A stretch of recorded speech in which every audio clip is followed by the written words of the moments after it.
मुद मंगलमय संत समाज, सज्जनों एवं देवियों,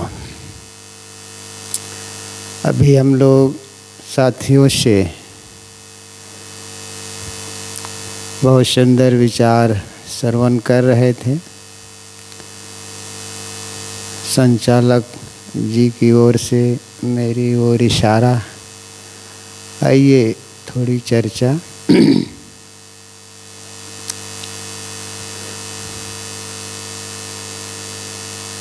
मैं भी एक कहानी के आधार पर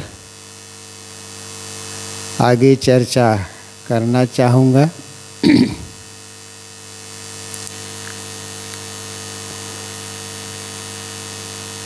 एक घर पे 3 देवता पधारे। दरवाजे के सामने तीनों खड़े हैं। संजोग से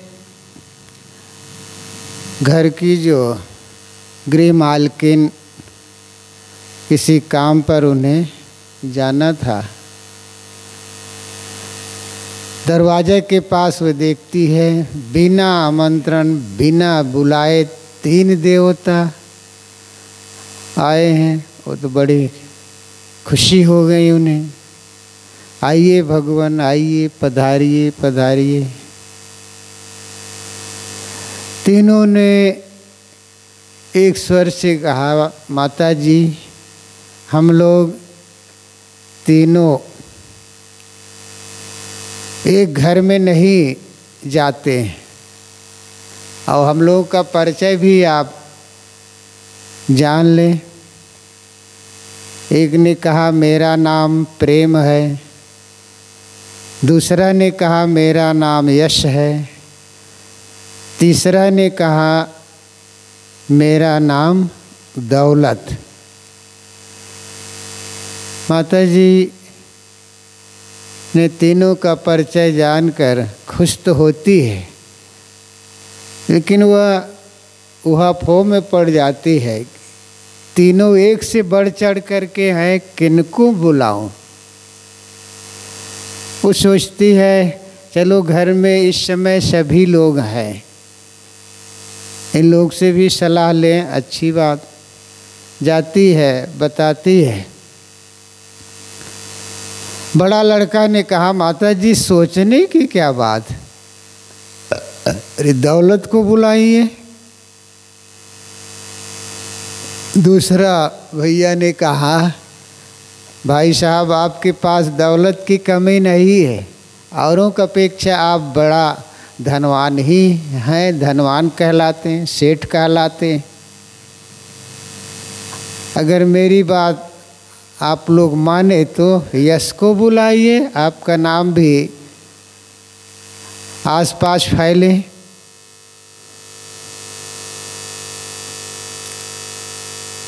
संयोग से उनकी छोटी बहू आंगन में वो बर्तन मांज रही थी। वो बोल पड़ती है, आप लोग के बीच तो मुझे बोलना नहीं चाहिए था, लेकिन बोल रही हूँ। अगर मेरी बात आप लोग माने तो आप प्रेम को बुलाइए। यदि हम लोगों में प्रेम रहेगा तो दौलत भी आएगी, यश भी फैलेगा। छोटी बहू की बात माता जी को जच गई। वो जाती है दरवाजे के पास और कहती है कि हम लोगों ने निर्णय लिया है कि जिनका नाम प्रेम है वो पधारे, मेरे पीछे आप आए। माता जी आगे आगे चलती हैं, पीछे पीछे प्रेम, उसके पीछे दौलत, उसके पीछे यश। कुछ दूर जाने के बाद माता जी पीछे निहारती है, देखती है क्या इन लोगों की तो शर्त है, एक घर में तीनों नहीं घुसते।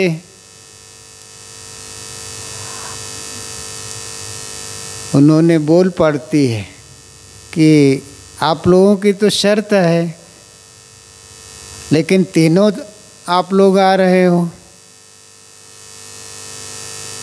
तीनों में से एक ने बोला, माता जी आप चतुर हैं, आप प्रेम को बुला रही हो ना। जहाँ प्रेम रहेगा दौलत तो आना ही आना है, जहाँ प्रेम रहेगा वहाँ यश को आना ही आना है।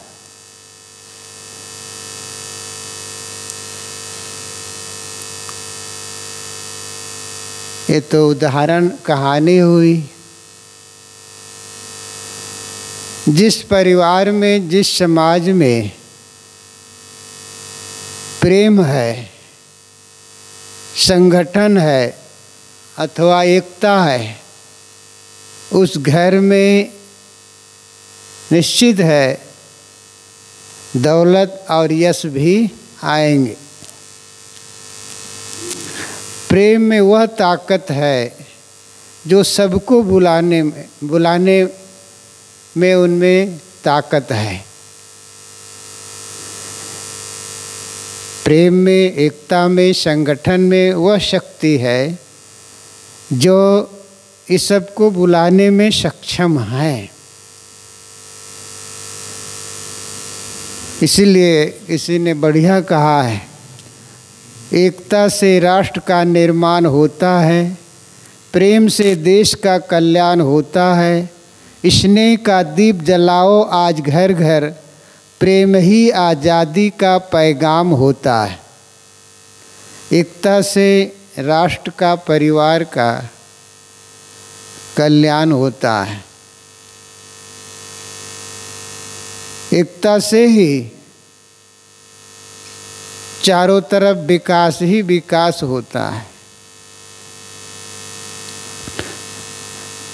एकता में वह बल है, प्रेम में वह बल है जो सब तरफ विकास ही विकास होता है।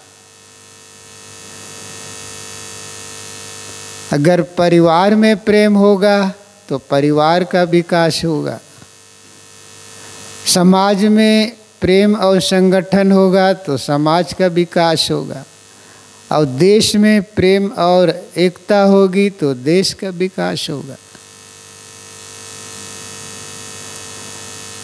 प्रेम में ही स्वर्ग है, प्रेम में ही जन्नत है।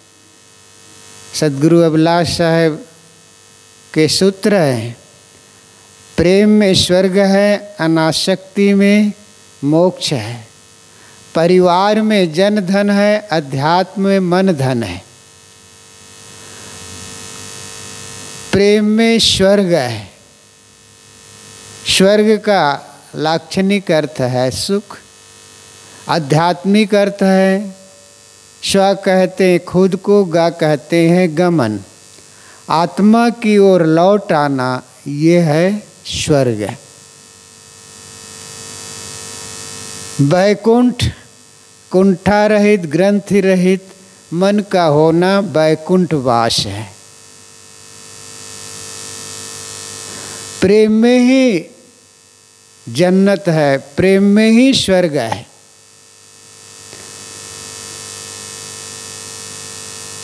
आज विज्ञान ने कमाल किया है, देश काल की दूरी तो घट गई। हवाई जहाज में बैठिए, कहाँ से कहाँ पहुँच जाइए। देश काल की दूरी तो घट गई। विज्ञान ने अथवा वैज्ञानिकों ने कमाल तो किया है, लेकिन दुखद बात यह है कि आज भाई भाई का दिल नहीं मिल रहा है, पिता पुत्र का दिल नहीं मिल रहा है, देवरान जेठान का दिल नहीं मिल रहा है, सास बहू का दिल नहीं मिल रहा है, ननंद भावज का दिल नहीं मिल रहा है, पड़ोसी पड़ोसी का दिल नहीं मिल रहा है, पड़ोसन पड़ोसन का दिल नहीं मिल रहा है। आश्चर्य यही है। इसीलिए आज दिल का दौड़ा भी बढ़ता जा रहा है, आपस का प्रेम घटता जा रहा है। इसलिए आज दिल का दौड़ा भी बढ़ता जा रहा है। दुनिया बनी है दो जग, जन्नत इसे बनाए, बैकुंठ से भी सुंदर धरती को हम सजाएं। कहने वाला का सपना कितना बढ़िया है।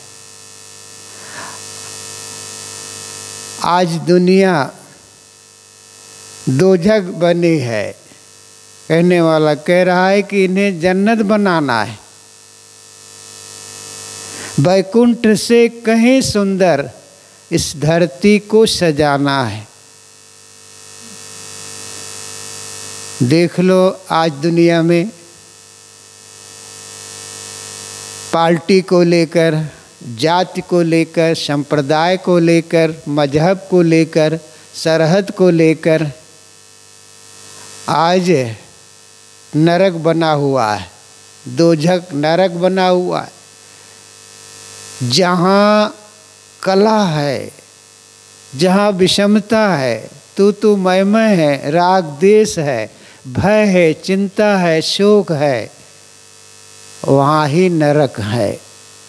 नरक की जगह कहीं रिजर्व नहीं है जहाँ पापी जीव नरक में जाकर के दुख भोगता हो। यो तो नरक की व्याख्या पंडित या मुल्ला कहते ही है। नारकी जीव नरक में जाकर के दुख भोगता है। नरक बताया जाता है पीप मवाद की नाली बहती है, 84 योनियों मान लिए गए, 84 वहाँ जीव भटकता है। ये काल्पनिक अवधारणा है। और स्वर्ग की व्याख्या ही बात करते हैं। स्वर्ग और जन्नत सातवें आसमान में मान रहे हैं। स्वर्गीय जी वहाँ अनंत काल तक दिव्य भोग भोगता है। स्वर्गीय जीव जब जाता है स्वर्ग में तो वहाँ बुढ़ापा नहीं आता है, पसीना नहीं आता है, टट्टी पेशाब नहीं जाना होता है। वहाँ केवल सुख ही सुख होता है। लेकिन ये भी तो कहा गया छिन्ने पुण्य मृतलोक, पुण्य छिन्न होने पर पुनः फिर मृतलोक माना होता है। पुण्य के प्रताप से जन्नत वस्तुतः ये पंडितों का अपना एक कमाने खाने का एक धंधा है। इसलिए कबीर साहब कहते हैं ना कोई देखा आवता, ना कोई देखा जात, स्वर्ग नरक और देव की गोल मोल हुई बात। बैठा पंडित पढ़े पुराण, बिन देखे का करत बखान। पंडित और मुल्ला बैठ कर के स्वर्ग और जन्नत का व्याख्यान देते। मान लो बैकुंठ और जन्नत से हुबहूब देख आए हों, वस्तुतः ना इस धरती के अलावा न कहीं जन्नत है, न बैकुंठ है, न स्वर्ग है, न बेहस्त है, न कहीं नरक है।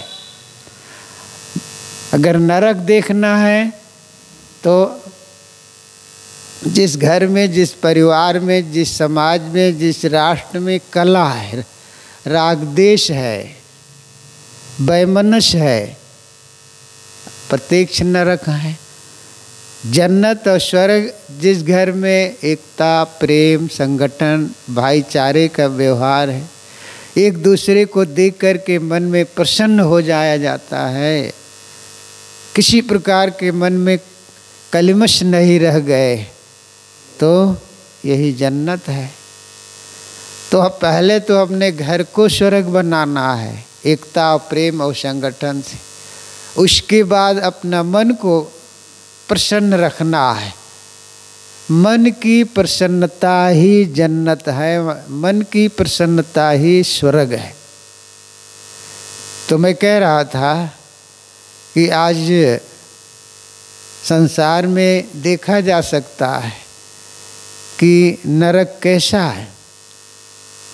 जाति को लेकर, संप्रदाय को लेकर, मजहब को लेकर आज भी तू मैं हो जा रहे हैं। आज भी संप्रदाय को लेकर के तलवारें उठ जाती है। यही तो नरक है। इसलिए आज हमें स्वर्ग बनाना है। सदगुरु कबीर इसीलिए कहते हैं, प्रेम पाठ का चोलना पहिर कबीर नाच, पाने दिन होता सुको जो तन मन बोले साज। सदगुरु कबीर कहते हैं, प्रेम रूपी वस्त्र पहन करके नाचो। प्रेम का वस्त्र कहाँ से मिलेगा? ऐसा कोई चोलना, ऐसा कोई वस्त्र नहीं है जो पहना जाए। यहाँ प्रेम रूपी वस्त्र पहन करके नाचने की बात आई है। ये विश्व सत्ता उन्हें ही चमक देती है जो तन और मन से सच्चे होते। साहब कहते हैं, यहाँ प्रेम रूपी वस्त्र पहन करके नाचो। नाचने का अभिप्राय है, लाक्षणिक करता है कि व्यवहार करना, सबके साथ प्रेम का व्यवहार। जहाँ प्रेम की गंगा जिस घर में बहती हो, वहाँ का घर को क्या कहा जाए, आनंद ही आनंद है। उसके लिए, प्रेम के लिए हमें क्या करना होगा? प्रेम कहाँ उतरेगा?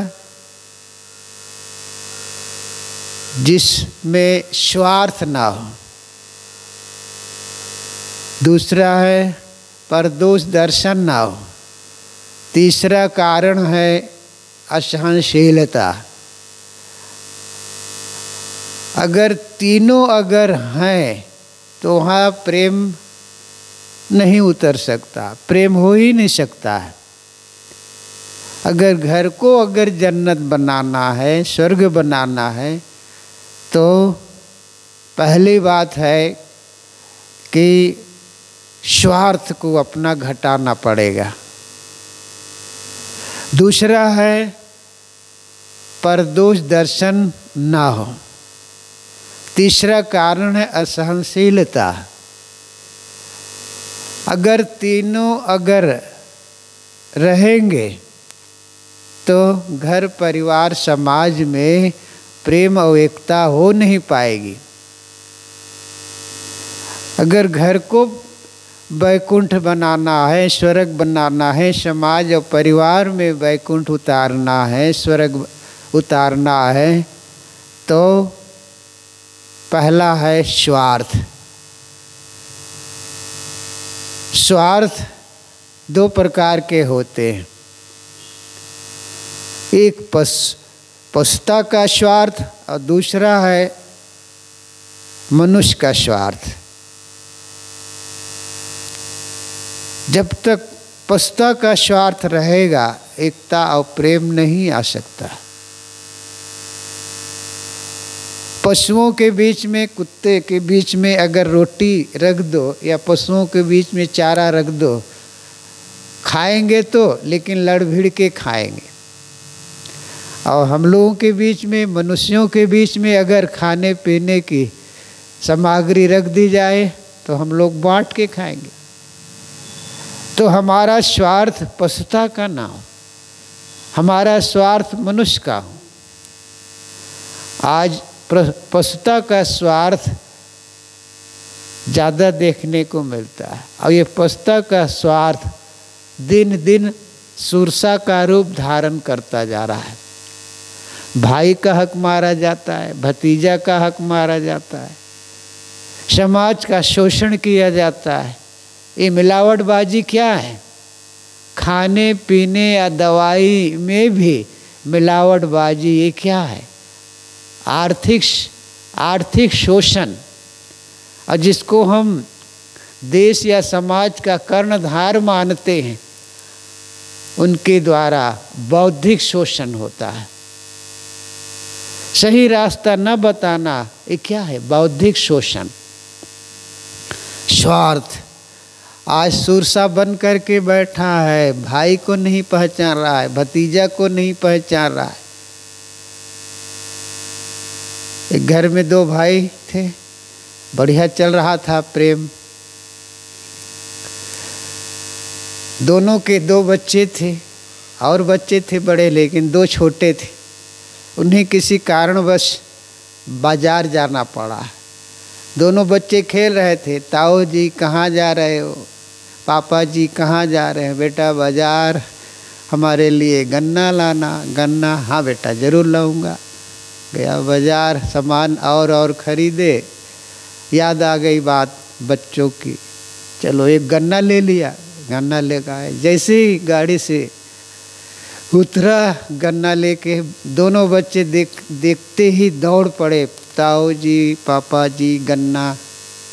चारपाई बिछी थी, उनके पापा बैठ जाता है। अब गन्ना को तोड़ना है और देना है। भाई का बच्चा, भतीजा दाहिने तरफ और अपना बच्चा बाएं तरफ। गन्ना पकड़ा, मोटा भाग दाहिने तरफ और जो ऊपर का भाग बाएं तरफ। सबको पता है गन्ना का जो निचला भाग है वो मीठा होता है, ऊपर भाग कम मीठा होता है। तो भाई साहब गन्ना तो दो टुकड़ा कर दिए, लेकिन ज़रा रुक जाता है, क्योंकि दाहिने तरफ भाई का बेटा है और बाएं तरफ अपना बेटा है। अपना बेटा को कम मीठा वो कैसे दे? हाथ रुक गया, तुरंत रास्ता निकाला, दाएं के बाएं कर दिया। दूर से छोटा भैया देख रहा था, उनको बड़ा दुख हुआ। हम इस भाई से पूरा निर्भर है, घर का मालिक यही है। आज एक छोटा गन्ना को लेकर के इनमें इतना स्वार्थ। अपना बेटा और भतीजा दिख रहा है। संयुक्त परिवार में ये सावधानी होनी चाहिए। अपना बेटा हो चाहे भतीजा हो, आपके लिए दोनों बेटे हैं, आपको बराबर होना चाहिए। और बच्चा को तो पता नहीं है मोटा गन्ना छोटा गन्ना, लेकिन उनका छोटा भाई दूर से देख रहे थे कि भाई में इतना फर्क। अपना बेटा और भतीजा दिख रहा है। रात्रि हुई, भोजन हुआ, दोनों बैठे एक जगह। छोटा भैया ने कहा, भैया अब बंटवारा हो जाना चाहिए। बड़ा भैया को आश्चर्य लगा, न महिलाओं में झगड़ा और न हम लोगों में झगड़ा, आज बंटवारे की बात क्यों करते हो भैया? बहाना करता रहा। अंत में उन्हें कहना पड़ा, भैया आपको एक छोटा सा गन्ना में अपना बेटा और भतीजा दिख रहा है, और आप तो घर का मालिक है, और क्या न करता होगा। साफ कहना पड़ा। सुबह हुआ, लोगों को बुलाए और घर का बंटवारा हो गया। जहाँ स्वार्थ आएगा, एक छोटा सा गन्ना घर को तोड़ के रख दिया। स्वार्थ एक ऐसा राक्षस है जो घर को तोड़ता है, देश को तोड़ता है, समाज को तोड़ता है, और स्वार्थ में रखा नहीं है, छोटी चीज होती है। राम और भरत के बीच में स्वार्थ नहीं आया, अयोध्या का राज गेंद हो जाता है। कौरव और पांडवों के बीच में स्वार्थ आया, आपस में लड़ गए। 18 दिन के युद्ध में 18 अछूनी सेना धराशाही हो गई। स्वार्थ एक ऐसा राक्षस है जो भाई को नहीं चिन्हता, भतीजा को नहीं चिन्हता, समाज को नहीं देखता।